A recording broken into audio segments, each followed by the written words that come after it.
Sveiki, mėlyjeji, šiandieną jūs kviečiu toliau melstis su Dievo žodžiu iš Jono Evangelijos 15 skyriaus nuo 1 iki 8 eilutės. Dabar jums ir perskaitysiu. Aš esu tikrasis vynmedis, o mano tėvas vynininkas. Kiekvieną mano šakelę neduodančią vaisiaus jis išpjauna, o kiekvieną vaisingą šakelę apvalo, kad ji duotų dar daugiau vaisių. Jūs jau esate švarūs dėl žodžio, kurį jums kalbėjau. Pasilikite manyje, tai ir aš jumyse pasiliksiu. Kaip šakelė negali duoti vaisiaus pati iš savęs, nepasilikdama vynmedyje, taip ir jūs bevaisiai, nepasilikdami manyje. Aš esu vynmedis, o jūs šakelės. Kas pasilieka manyje ir aš jame, tas duoda daug vaisių, nuo manęs atsiskyrę jūs negalite nieko nuveikti. Kas nepasiliks manyje, bus išmestas laukan ir sudžius kaip šakelė. Paskui surinks šakeles, įmes į ugnį ir jos sudegs. Jei pasiliksite manyje ir mano žodžiai pasiliks jumyse, jūs prašysite, ko tik norėsite ir bus jums suteikta. Tuo bus pašlovintas mano tėvas, kad jūs duosite gausių vaisių ir būsite mano mokiniai. Taigi Dievo žodis, kurį girdėjome iš Jono Evangelijos 15 skyriaus, nuo 1 iki 8 eilutės mums kalba apie vynmedį ir šakeles. Ir atrodo, kad tai jau girdėta ir kas dar naujo. Bet iš ties Dievo žodis yra naujas, kiekvienu kartu naujas, nes nėra tokios pačios dienos, o ypač jeigu mes ją gyvename su Viešpačiu. Taigi ir skaitydami Evangeliją arba ir šią ištrauką konkrečiai turime suprasti, kad krikščionybė yra ne tik žinia, bet ir gyvenimas. Ji ne tik paliečia protą, bet atlieka kokybišką šuolį mūsų būties mūsų būties tvarkoje. Ji ne tik apšviečia, bet ir perkeičia. Ir tai yra dieviškoji gyvybė, kurią į mane įlieja Kristus ir kuri būtent ji gaivina mano egzistenciją per bendrystę su juo. Ir kas man gali suteikti dievišką gyvenimą? Tai iš tikrųjų dalyvavimą nemirtingame gyvenime, neįsivaizduojamą gyvenimą, jei ne pats Dievas. Taigi aš negaliu užkopti į dangų, galiu tik priimti tai, kas man duodama iš dangaus.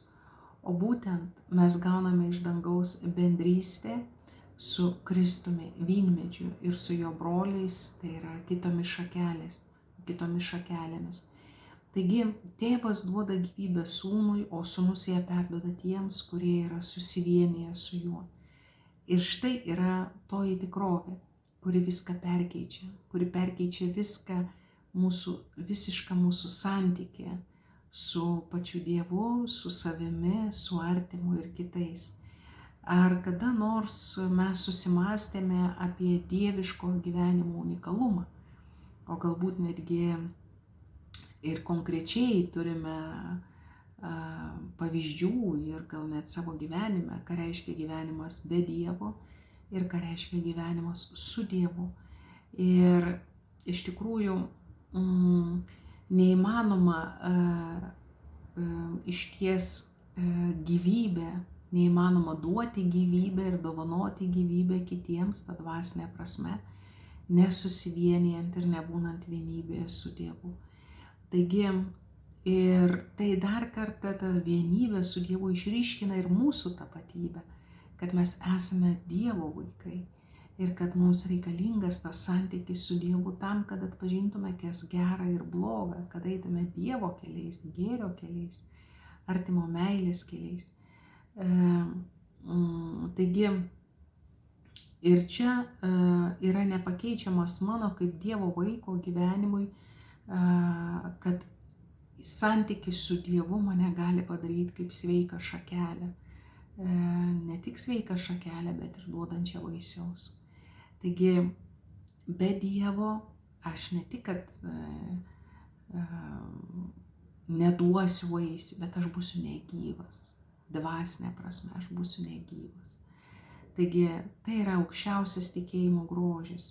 ir stulbinanti dieviško gyvenimo panorama, kuri gali mumise ir per mus kleistis. Taigi, koks Dievas yra didis ir ryžtingas, kad mes su juo galime būti gyvi, o išties be jo mes esame mirę.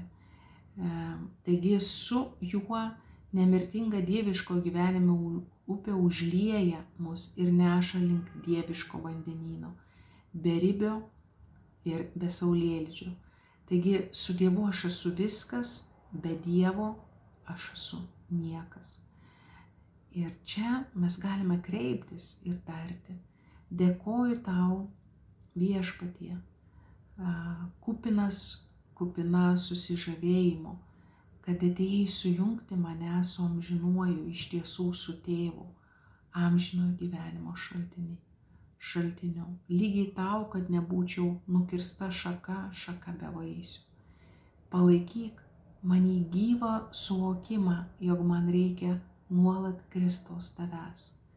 Nuolat tam, kad aš būčiau gyvas kaip asmuo, kad būčiau nuolat tavo paveikslas ir panašumas, ir vis didesnis panašumas. Viešpatie, dovanok man jautrią širdį tavo įsakymams ir tavo dieviškai valiai kasdienybėje. Šiandien dažnai kartokime ir gyvenkime šiuo žodžiu: aš esu vynmedis, o jūs šakelės. Būkite palaiminti ir gražios jums maldos. Su Dievu.